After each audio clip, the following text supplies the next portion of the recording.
Hello, you're on Behind the Photo. If this is your first time here, leave a like and drop a comment so you don't get lost in the archive of forgotten stories. Dim the lights, turn the sound up, enjoy the watch. There are mountains a man can walk all the way through in his mind, every ridge and every spring, and never once feel that the mountain noticed him back. Saul was not one of those. I want to tell you about a winter that ended on Saul Mountain, up on the line where Tennessee leans into North Carolina, in the year 1909. Not the year it began. It began long before any of us, before the Iron Men, before the rail ever ground its way up the gorge.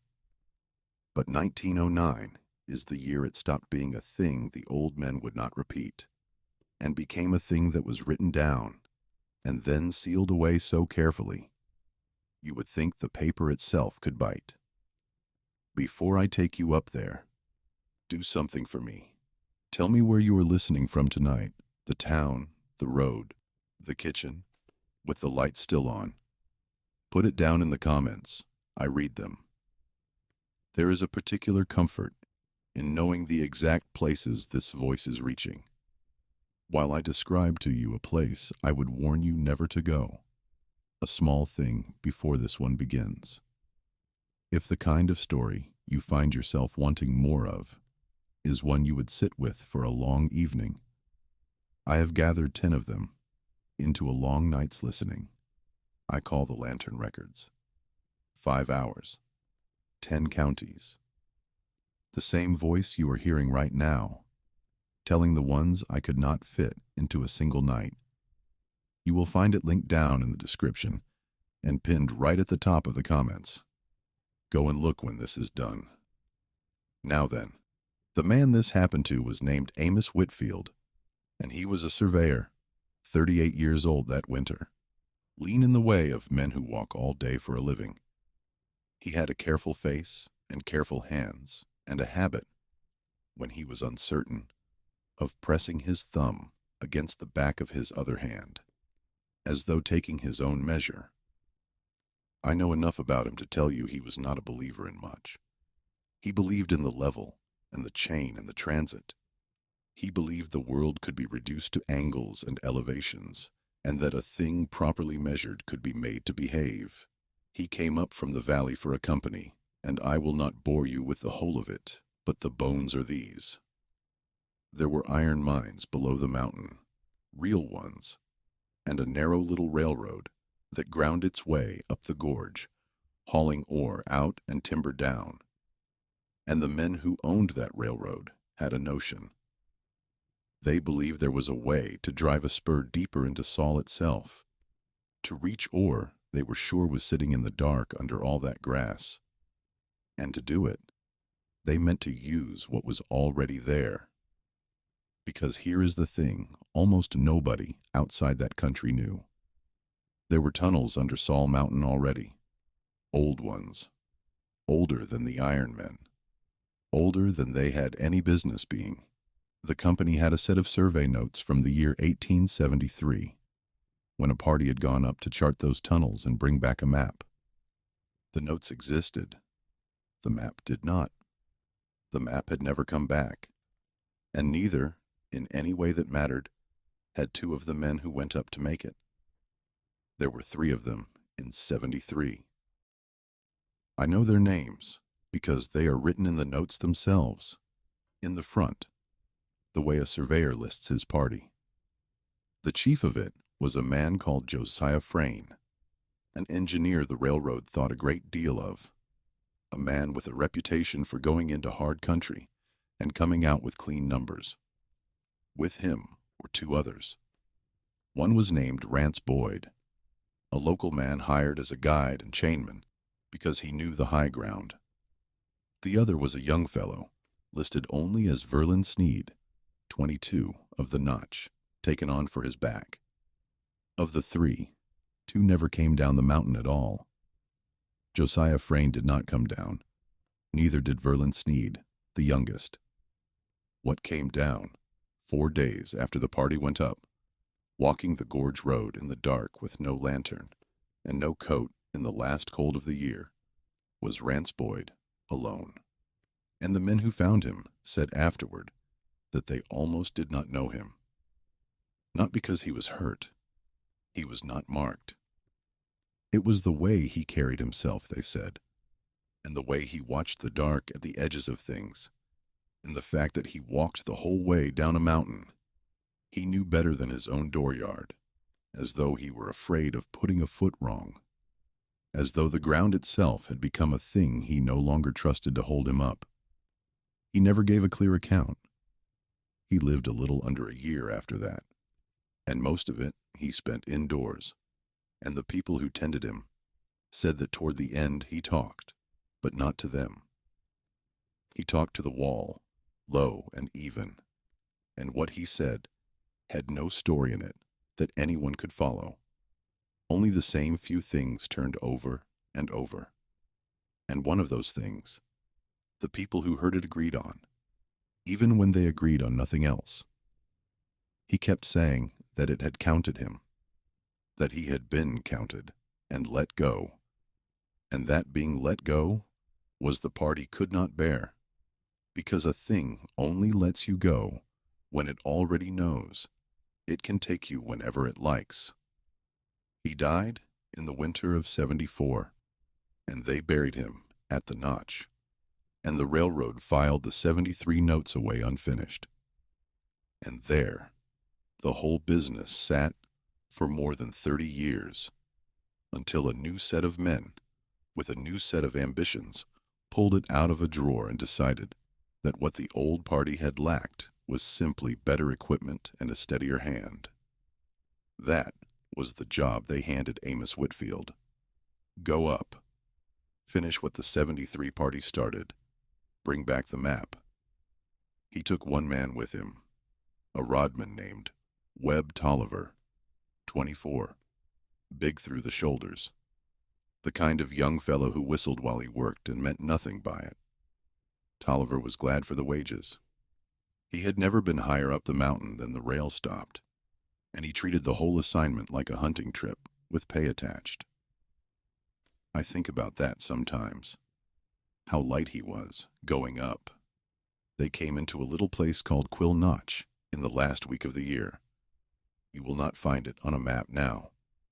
It was never much, a clutch of houses where two creeks met, a store, a church that doubled as everything else, and a boarding house run by a woman named Verna Sneed. It was a place that had learned to keep to itself. You could feel that, Whitfield wrote, the moment you came in, off the gorge road. Smoke standing straight up from a dozen chimneys in the cold, and a kind of watchfulness over all of it. The way a house feels when the people in it have heard your wagon on the road and gone quiet to listen to who you are. They stopped at the store first to buy what they would need for the mountain, and the man who kept it was civil enough and curious enough, the way a storekeeper has to be, and he asked their business in the friendly way of a man who half knew it already. Whitfield told him, surveyors, up to look at the old workings under Saul. And the storekeeper's hands, Whitfield noticed, stopped what they were doing, just for a moment, just long enough. Then they started again, weighing out the coffee, and the man said, mild as milk, that he hoped they had brought good boots and did not ask another thing. And when two more men came in while the order was still being filled, the storekeeper said something low to them that Whitfield did not catch, and the two men looked at the surveyors the way you look at somebody already spoken for, and went back out without buying anything. By the time they reached Verna Sneed's boarding house, the word was up the cove ahead of them. Whitfield was sure of that later. She opened her door before they knocked. She was past 50, broad and slow-moving, with a way of looking at you a beat longer than was comfortable. She took their money and gave them the back room and fed them well.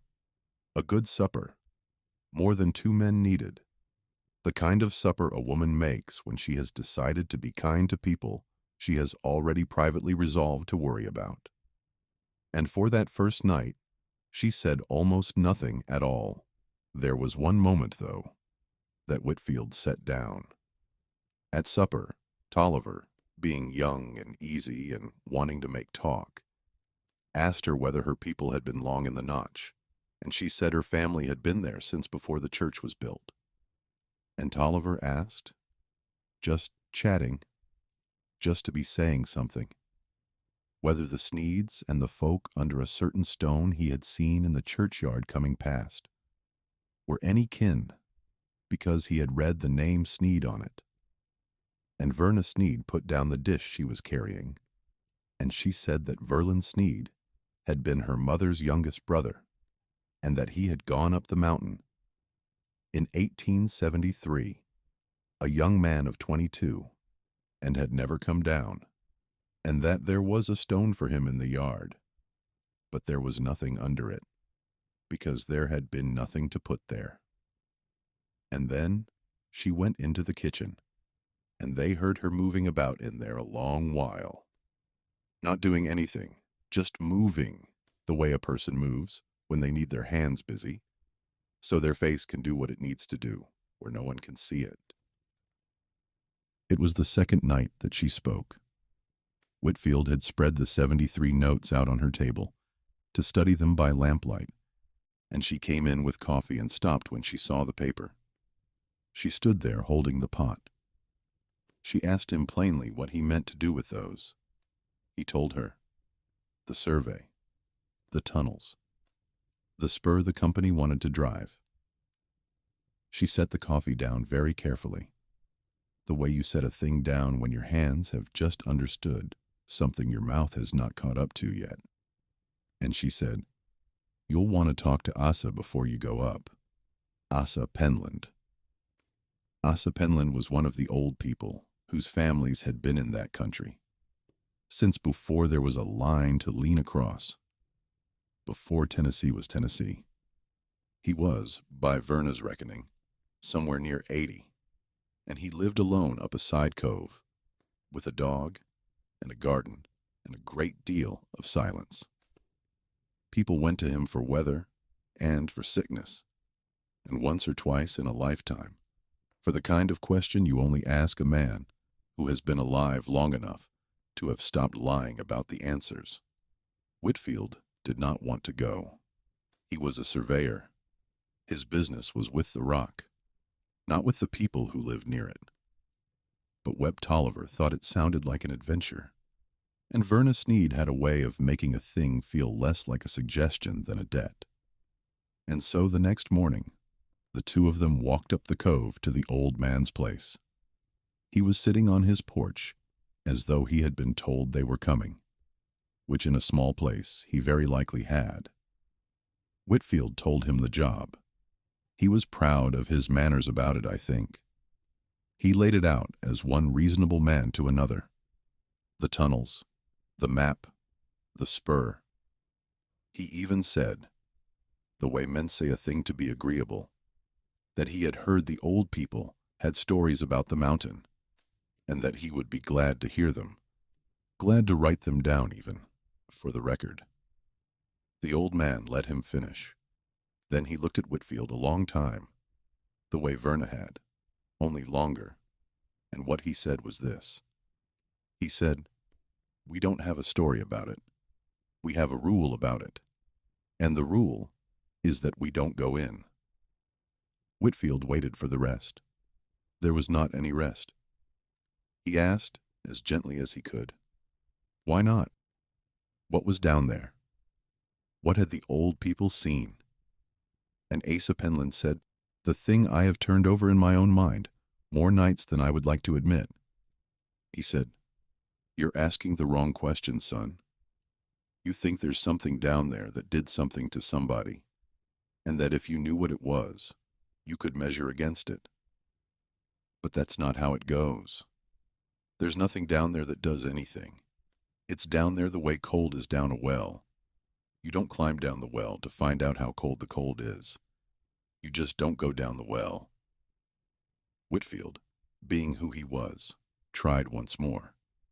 He said he meant no disrespect, and he did not, but that he had a job, and the company had records, real records, of men who had gone in, and of a place that had been there a long time, and that if there was a real danger, then surely the thing to do was to understand it, to know its shape, so a man could guard against it. And the old man looked at him with something that was almost kindness. He said, "You keep wanting it to have a shape." He said, "I'll tell you the only true thing I know about it, and you won't be able to use it, and that's how you'll know it's true. The ones who keep the rule are safe. The ones who break it or not, that's all. Not the brave ones and the cowardly ones. Not the good and the bad. Not the prepared and the foolish. The ones who stay out and the ones who go in. There's no third kind." Then he was quiet a while, looking off down the cove, and when he spoke again, it was lower, and Whitfield wrote the words down that night, because he did not trust himself to keep them right in his memory. They sat so strange. The old man said, "My grandfather's grandfather knew that place, and what he passed down was not what's in it. He never said what's in it. Maybe he didn't know either. What he passed down was how you know it's noticed you. He said, you'll feel the air stop. The mountain breathes, down in there, slow in and slow out. You'll feel it on your face. And as long as it's breathing, you're nothing to it. You're a fly on the back of a sleeping thing. It's when the breathing stops that you've been seen. And after that, it does not matter how fast you go. You understand me? After the breathing stops, the going fast is for you, not for it. It's so you'll have something to do with your legs while it decides." He said that, and then he would not say any more about it, no matter how Whitfield asked. He had a garden put to bed for the winter, neat rows under straw, and a good dog lying at the bottom of the steps that had not so much as lifted its head the whole time, but had kept its eyes open and on them, and a face that had been out in that country the better part of a century, and had made its peace with most of what it had seen, most of it. And then he said he had told them what he could, and he stood, which in a man his age is a way of ending a conversation, and he went inside, and the dog went with him, and that was all they got. Walking back down the cove, Tolliver was cheerful about it. "Old folks and their warnings," he said. "Every mountain in the world has an old man on a porch telling you not to go up it." Whitfield did not answer him. He was thinking, he told the clerk later, not about what the old man had said, but about how he had said it. There had been no fear in it. That was the part. He had expected fear, the ordinary kind, the kind a man can reason with and talk himself out of. But there had not been any. There had only been a man stating a rule the way you would state that water runs downhill. Not afraid of it. Just settled, all the way down, into never doing it. You can argue with fear. You cannot argue with that. Let me ask you something here, while we are still in the open air with him, before any of us has to go inside. Have you ever caught yourself falling into the rhythm of a thing without choosing to? Matching your step to a stranger's on the sidewalk, breathing along with someone asleep beside you.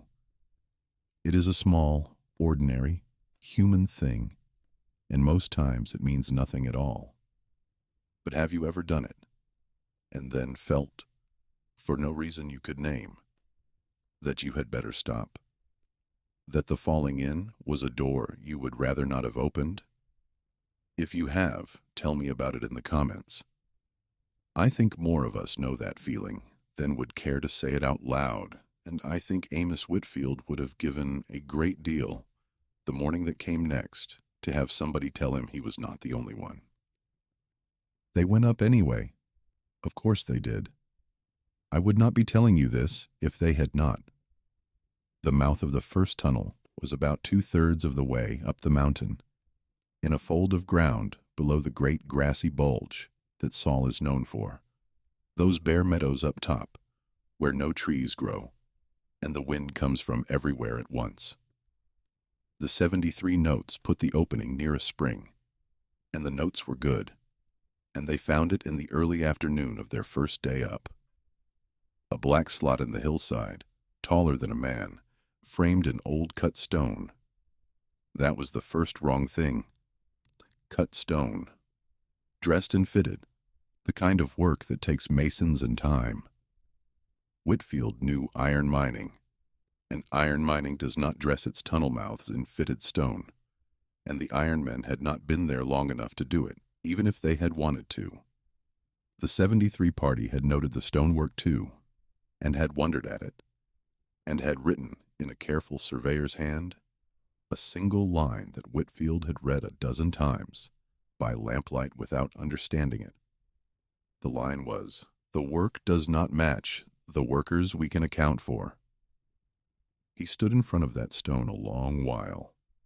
Tolliver got bored and threw pebbles into the dark and listened to them not land. That was the second wrong thing, though neither of them marked it at the time. You throw a stone into a hole in a mountain. You expect to hear it strike eventually. A rattle, a click. They heard nothing. The stones just went in. It was getting on toward dark, and Whitfield was a careful man, and he made the call to camp at the mouth that night and go in fresh at first light. They built a fire. They ate. Tolliver whistled, the same 3 or 4 notes he always did, a little tune with no end to it, and the sound went out into the dark of the tunnel and did not come back the way a sound is supposed to. I want to tell you about the cold, because the cold is where it started. The way the old man said, a tunnel holds the temperature of the deep earth, which in that country is cool and steady the year round, neither the heat of summer nor the bite of winter. Every man who has ever worked underground knows that feel. Whitfield knew it, and the air coming out of that mouth was not that. It was colder than the rock had any business being, and it moved. Not a draft, the way a tunnel breathes when it connects to another opening somewhere. This was slower than that, and it did not keep one direction. It would come out against your face a while, slow as a held breath, let out a little at a time, and then it would stop. And then, after a while, it would draw the other way, pulling gentle toward the dark, in and out. Whitfield lay awake by the fire, listening to the mountain breathe, and he told himself it was the difference in temperature between the cave and the night air, which is a real thing and explains a great deal. He was good at telling himself things, most of us are. But there was an hour, late, when even the telling wore thin. The fire had burned down to a low red, and Tolliver was asleep or near it, and Whitfield lay with his back to the warmth and his face to the dark of the mouth, because he had found he did not like to lie the other way, did not like the slot of black at his back. And in that low hour, he caught himself doing a thing he could not account for. He was breathing with it. The slow draw of the air out of the mountain, and the slow draw back, and his own chest had fallen in with it. In when it came out when it drew. The way you will fall into step beside a man on a road without deciding to. He made himself stop, took a few quick breaths of his own on purpose, out of time, just to prove that he could, and it cost him something to do it. That was the part he wrote down and then nearly scratched out. That breathing against the mountain's time had felt for a moment like rudeness, like turning your back on someone mid-sentence, like the kind of small wrong thing you do, that, even doing it, you know you will be made to answer for. He did not sleep much. Toward morning, the cold off the tunnel deepened, and the last of the fire could not hold it back, and he sat up with his blanket around him, and watched the gray come into the sky over the gorge, and was glad, the plain animal gladness, of a man who has gotten through a night to see it. A breath here, before what comes next, because the worst of it is still ahead. If these are the kind of stories you would want the whole of, not just the voice, but the long evening of them, I keep 10 together in the Lantern Records. 5 hours of the same slow trouble I am telling you now, linked in the description and pinned at the top of the comments. And while we are stopped here in the daylight together, do me a kindness. If you have come this far up the mountain with me, and you want to keep going, into this one and the ones after it, follow along so the next one finds you. And if you are hearing this voice somewhere, it does not belong on a channel that is not this one, then somebody took it without asking, and you would be doing me a real favor to let me know. Let us go back to it. They went in at first light. I have been underground. Most of you, I would guess, have not. Not really. Not past where the lights of some show cave still reach. So let me tell you what it is, going into a true dark. It is not like night. Night has a sky in it, even moonless, even overcast. There is a grain to the dark, a difference between up and down. Underground there is none of that. You carry your light with you, and the light is the whole world. And beyond the edge of it, there is a nothing so complete that your eye starts to invent things to fill it, just to have something to do.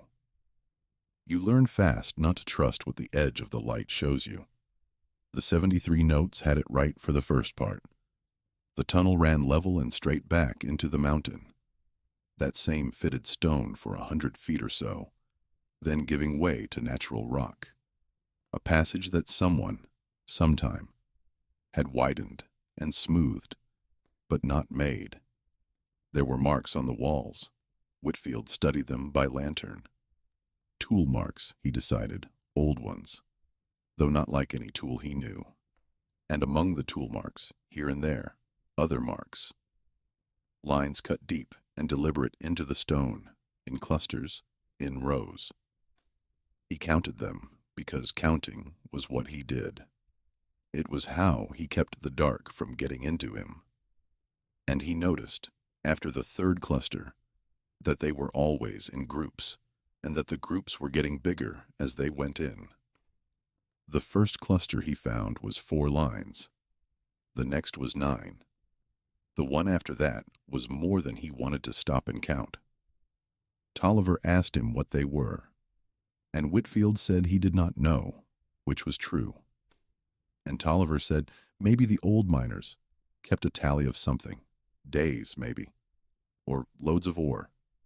And Whitfield said, maybe. And they went on, but he wrote it in his book. He wrote, tally marks increasing, purpose unknown. And under that, in smaller writing, as though he did not want to commit fully to having thought it, he wrote, counting up, or counting down. They went in farther than the 73 parties' notes went, because the notes simply stopped. They did not trail off, the way a man's notes trail off when he is tired. They stopped mid-line, mid-measurement. In the middle of recording an angle, the pencil dragged down and off the edge of the page, the way a pencil does when the hand holding it is no longer paying attention to where it goes. Whitfield kept a copy of that page all his life. The last full word on it is the word behind. The measurement before that is ordinary. The drag mark comes right after the word behind. And then nothing, for the rest of the survey, and as far as anyone ever knew, for the rest of that man's life. He should have turned around there. He knew it even then. He told the clerk later that he knew it, the way you know you have taken a wrong turn miles before you will admit it. A man's notes that stop mid-word are not a thing you walk past. But he had the company at his back, and a year's pay riding on a finished map, and Tolliver there, whistling or not whistling, and the surveyor's own particular weakness, which is the belief that the thing unmeasured is only unmeasured because no one good enough has measured it yet. So he wrote down the angle of the passage where the old notes died, and he went on. And the mountain led him. The deeper they went, the more it changed, and the changes were all small, and that was the worst of it, because no single one of them was enough to turn a sensible man back. The smell changed first. Up near the mouth, it had been plain cave smell, wet stone and old air. Deeper, there was something under that, faint, a mineral coldness, like the smell of a coin held too long in the hand, or of water that has stood in the dark so long it has forgotten it was ever rain. It was not foul. Whitfield was careful to say that. It would have been easier if it were foul. It was clean and old, and it did not belong to anything that lived. The marks on the wall changed too. Up high, they had been spaced out. A cluster here, a cluster there, the way a man might mark a tally over weeks. Down deep, they crowded together, ran into each other, climbed the wall and crossed the ceiling. And somewhere down there, Whitfield stopped trying to count them, because the counting had begun to feel like a thing he was being invited to do, like a hand held out, and he found he did not want to take it. And Tolliver went quiet. Here is the way Whitfield noticed it, and it has stayed with me. He did not notice the whistling stop. He noticed all at once that he had been hearing his own footsteps for some time, only his own, and that the second set, the heavier, younger set, had gone soft, gone careful. And he looked back, and Tolliver was walking on the balls of his feet, the way you walk past something sleeping. And when their eyes met, the young man did not say anything. He just shook his head, small ones, as if to say, don't. As if even down there, in all that dark, he had understood before Whitfield had, that there was a kind of quiet you did not break. The passage went down gently at first, then less gently. The air got colder, and the breathing of it got slower and deeper.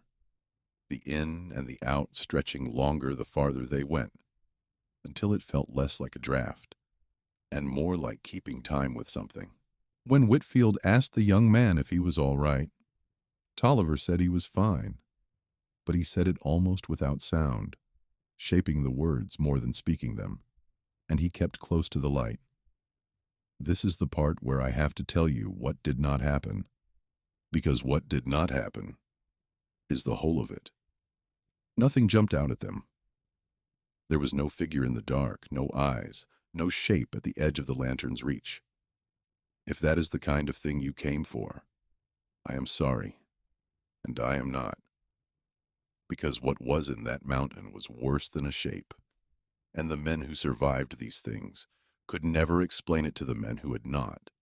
And that gap, that failure to be able to say it, is the realest part of every account I have ever read. What happened was this.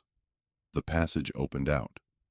The lantern light, which had been touching both walls, suddenly touched nothing on either side. They had come into a space, a large one. How large, they could not tell, because the light would not reach the far side of it in any direction. Whitfield held the lantern up and turned slowly, all the way around, and the dark just took the light and gave nothing back. He did the thing a man does in a place like that, almost without thinking. He spoke just to hear the size of the room come back to him in the echo, the way you will clap your hands in an empty house. He said something, his own name maybe, or Tolliver's. He could never remember which, and there was no echo. A space that size should have thrown his voice back at him, from a dozen surfaces, layered and faint. Instead, the sound went out from him and simply stopped. The way the pebble Tolliver had thrown at the mouth had simply stopped, swallowed, taken in, and kept, as though the room were not empty enough to echo, as though something in it, all through it, soaked the sound up the moment it was made.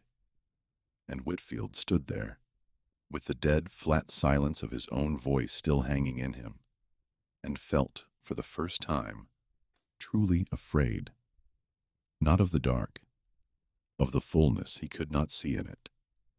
And the floor of that space was not stone, or not only stone, it was worn smooth, the way the stone of an old doorstep is worn by 1,000 years of feet, dished slightly toward the center. Whitfield knelt and put his hand flat on it, and the cold of it came up through his glove. And he said, the strangest thought came to him then, kneeling there, and it was not a frightened thought, and that was what frightened him about it afterward. The thought was simply, this has been used for a long time, by a great many. He stood up too fast, and the breathing stopped. The slow draw of air in and out, the thing he had explained to himself by temperature and convection, the thing he had measured against and made reasonable. It stopped, not faded, stopped between one moment and the next, the way a clock stops, the way a room changes when someone behind you who has been moving goes still. The silence that came down then was the silence the old man had been talking about. I am sure of it. The silence that is not the absence of a sound, but the presence of a waiting. Whitfield said the air pressed on his ears like deep water. He said Tolliver grabbed his sleeve. He said the lantern flame stood straight up and did not waver, in a space where a moment before the moving air had bent it. And into that silence, unbidden, came the old man's voice in his memory.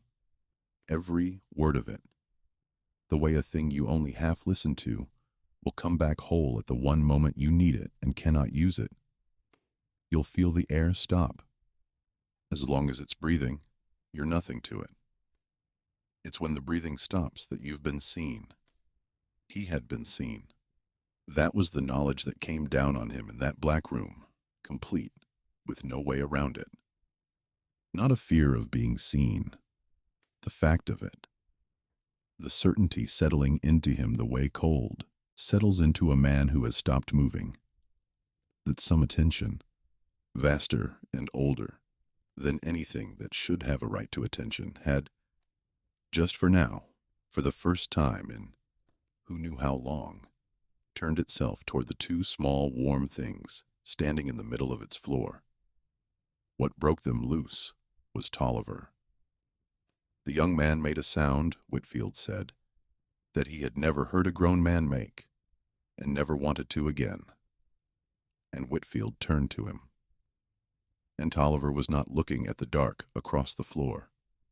He was looking at the wall beside them, the near wall, the one the light still touched. And the tally marks were there, the cut lines, the clusters climbing the stone. They had followed them in.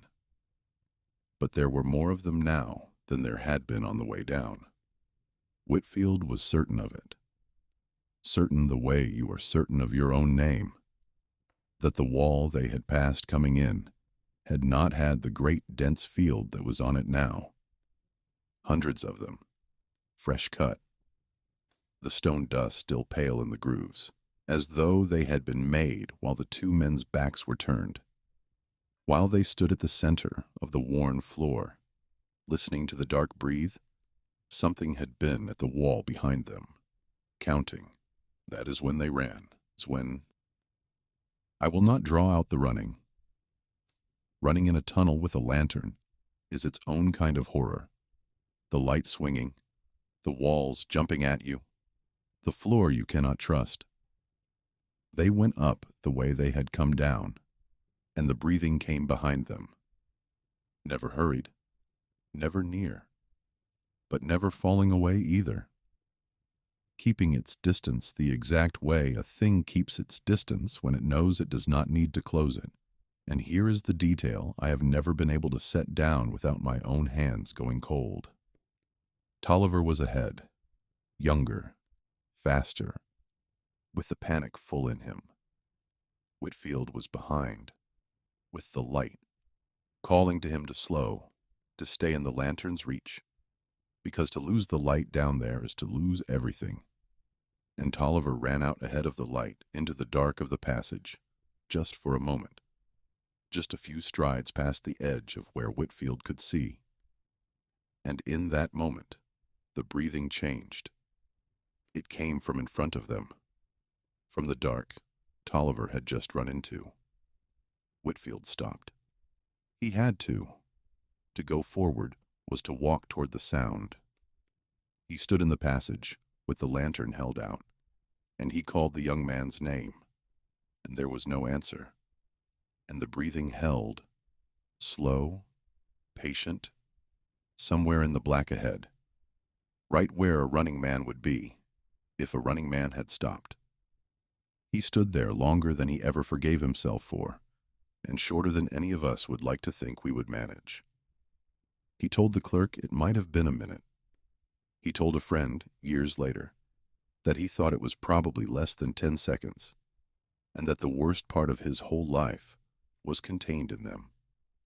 Because in those seconds, he understood the choice he was being given, and he understood that it was not really a choice at all.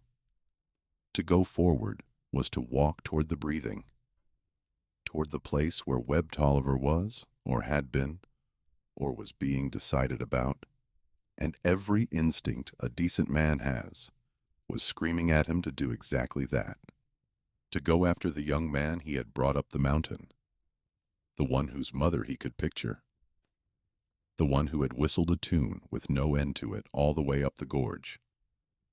But the old man's voice was in him now, all the way in, and it was saying the truest and most unbearable thing it had said. The going fast is for you, not for it. If he went forward, there would not be 2 men lost. There would be 2 men lost. That was all. The mountain would not give him back Tolliver for walking toward it. It would only have them both. He went back. He turned with the lantern, and he went up and out the way they had come, alone. And the breathing came in behind him again, settled in behind him at its patient, unhurried distance, and it followed him the whole way up. And it did not once try to close that distance. And he came to understand, climbing, sick with the understanding, that it was not following him to catch him. It was following him the way you walk a guest to the door. It had decided. It had taken the number it was going to take, and he was not, this time, the number. He came out into the last gray light of that day, with the lantern nearly dry, and he got perhaps a dozen steps from the mouth before his legs stopped holding him up. And that was where the men from the notch found him, by the spring, in the dark, having come up at Verna Sneed's sending. She having known, the way she had known to open her door before they knocked, that 2 had gone up, and that the number who came down would not be 2. He never saw Webb Tolliver again. I want to be careful here, because I owe it to you to be honest about what is known and what is only feared. What is known, you have heard. He came out alone. He was found by the spring. He could not, for most of a day, say a single word. And when he could speak, the company men wrote down what he told them, and those papers exist, and I have read them. And the part about the breathing, coming from in front of them, is in his own dictated words. And the clerk who took the dictation noted in the margin, in a different ink, added later, that the surveyor had asked him 3 times to confirm that he had written that part down correctly. What is feared by the people, who knew that country is simpler, and worse.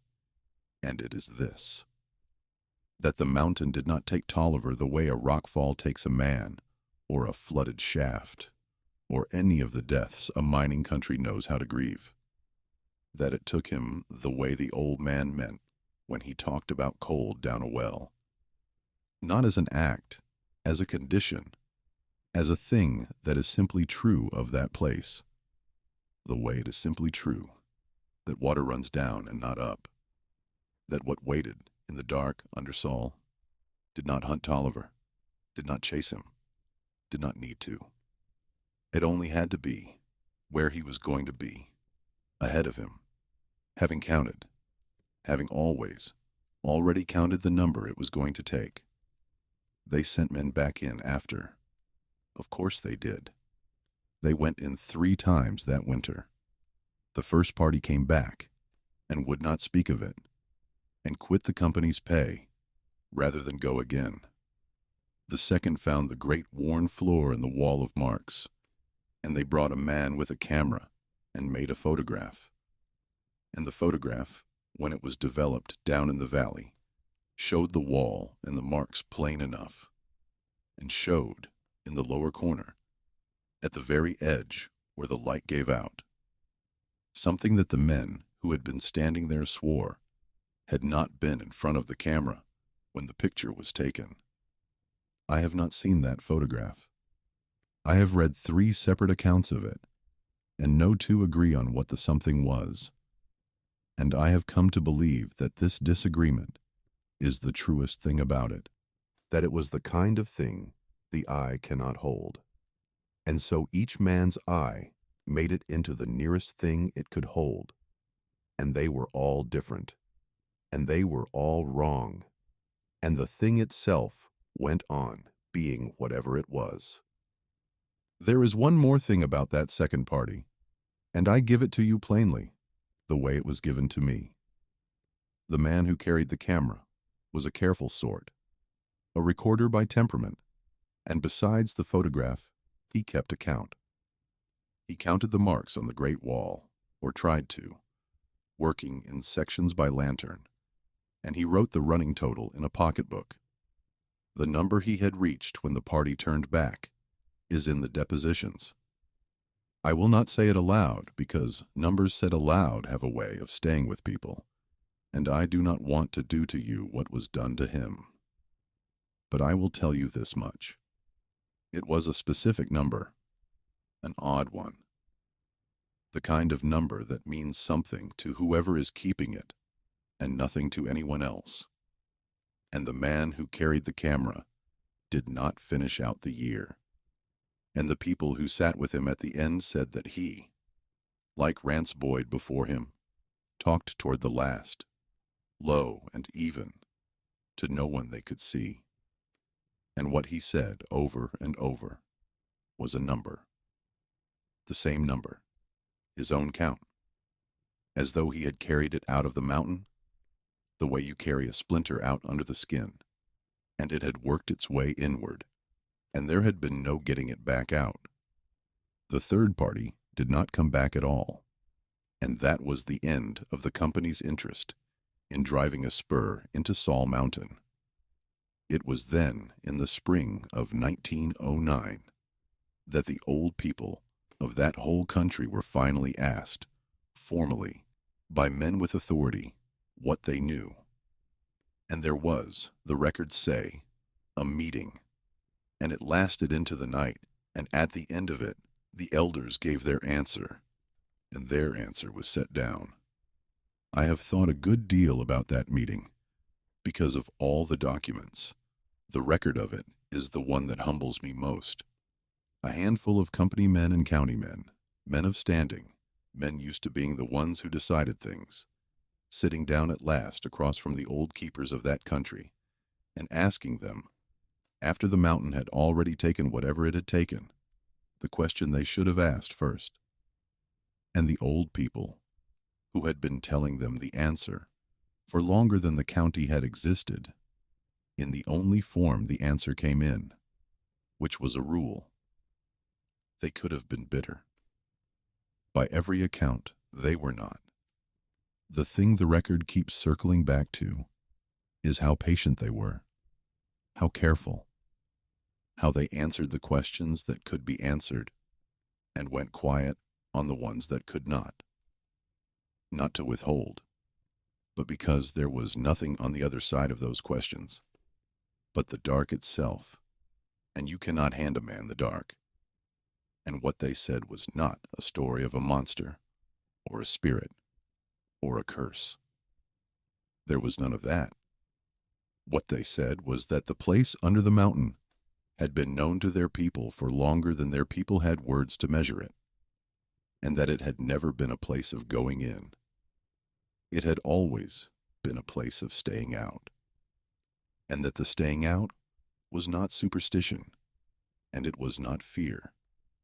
It was knowledge, the same as the knowledge that keeps you back from the edge of a high place, and that the men who had gone in had not been taken because the mountain was cruel. They had been taken because they had broken the only rule there was. Asa Penland said one more thing, the record notes, before the meeting ended, and the clerk who wrote it down put a line through it, and then, evidently, thought better of striking it, and let the struck line stand so that you can still read it under the pen. He said that the counting on the walls was not a record of those who had gone in. It was a record of those still to come. After all of that, the men with authority did the thing that men with authority do when they have learned something that helps no one and frightens everyone. They gathered the papers, the 73 notes, Whitfield's dictated account, the photograph, and the depositions about it, the record of the elders' meeting, and they put them together, and they sealed them. And they saw to it that the tunnel mouth was filled, blasted closed, and the rubble carted, and the spring let to run over the scar of it, until you would never know, walking that fold of the mountain today, that there had ever been a black slot in the hillside, framed in stone that no one could account for. They closed it the way you close a well, which was the only thing the old man had ever said that you can do. Amos Whitfield left that country and did not survey again. He took up other work, careful work, indoor work, and he lived, by all accounts, an ordinary span of years, and was, by all accounts, a quiet and decent man to the end of them. But the men who knew him said he had two habits after Saul that he had not had before. The first was that he could not abide a closed room with a lamp out. Not the dark itself, they said. He would sit out in the dark outdoors, content enough. It was the dark of an enclosed place, the dark with walls around it, that he could not bear, and he kept a light burning by him every night of his life. And the second was that he counted. Under his breath, the men said, when he thought no one could hear, not numbers in any order they could follow. He would count and stop and listen, the way you listen for an answer, and then count again. As though he had picked up, down in that mountain, a habit the mountain had been keeping a great deal longer than he had, and could not put it down, and was not sure, all the rest of his life, whether the number he was at was counting up or counting down. He went back to Quill Notch only once, years later, an old man himself by then. He did not go up the mountain. He did not go anywhere near where the mouth had been. He went to the churchyard, and he stood a while at the stone with the Sneed name on it, the youngest of the 73 party, and then he stood a while at the newer one they had set for Webb Tolliver, which had the same nothing under it that the Sneed stone did. Verna Sneed was long gone by then, but the people who saw him said the old surveyor stood in that yard a long time, with his hat in his hands, and that his lips were moving, and that they thought at first he was praying, and only realized after he had gone that he had not been praying at all. He had been counting. The one time anyone got him to say a word about the why of it, the why of the counting. He was an old man, and it was late, and he had been talked into more than he should have. And what he said was this. He said that down in that room, on the worn floor, in the few seconds before the breathing stopped, he had understood something he had spent the rest of his life trying to ununderstand, and never managed. He had understood that the tally on the wall was not a record of the past, that it was a list, that every mark on it was a number still to be called, and that his own was somewhere on that wall, cut into the stone, waiting, and that he had been let go, not because he was not on the list, but because the mountain, unlike a man, was in no hurry at all. It had all the time there was, and a thing with all the time there was could afford to let a number walk back out into the daylight and live a whole long life and grow old and count under its breath in a churchyard, because that number was not going anywhere the mountain could not reach, in the end, whenever it finally cared to. Then he asked them not to ask him any more about it, and they did not. And he lived a few more quiet years, with his light burning by him every night. And then, one winter, he did not wake up, and the people who found him said his lips were moving even then, even in his sleep, right up until they were not. So that is the winter that ended on Saul Mountain in 1909, or the part of it I can tell you with a clear conscience. I will leave you with the thing I keep coming back to, the thing the old man said on his porch that I did not understand the first time I read it, and understand a little too well now. There is nothing down there that does anything. It is down there the way cold is down a well. We like our horrors to want something, a thing that wants you can be reasoned with, or outrun, or fought, or fed. But the worst places in this world do not want anything at all. They simply are what they are. The way deep water is deep and high, places are high, and they take what comes to them, not out of hunger, but out of being exactly what they are. And all the wisdom the old people ever had about such a place came down, in the end, to a single rule. The simplest rule there is, and the hardest to keep, when you have got a job, and a wage, and a young man whistling beside you, and a company that wants its map. You don't go down the well. Tell me, before you go, is there a place near where you live that the old people warn you off of, and will not say why? A road, a stand of trees, a building? Everyone walks the long way around. I would like to know it is not just that mountain. Put it in the comments, the place and the warning, and I will read everyone. And if a story like this one is one you would want the whole of, the long evening of it, then the Lantern Records is waiting in the description and pinned at the top of the comments. Stay out of the wells, wherever you find them, and I will see you for the next one.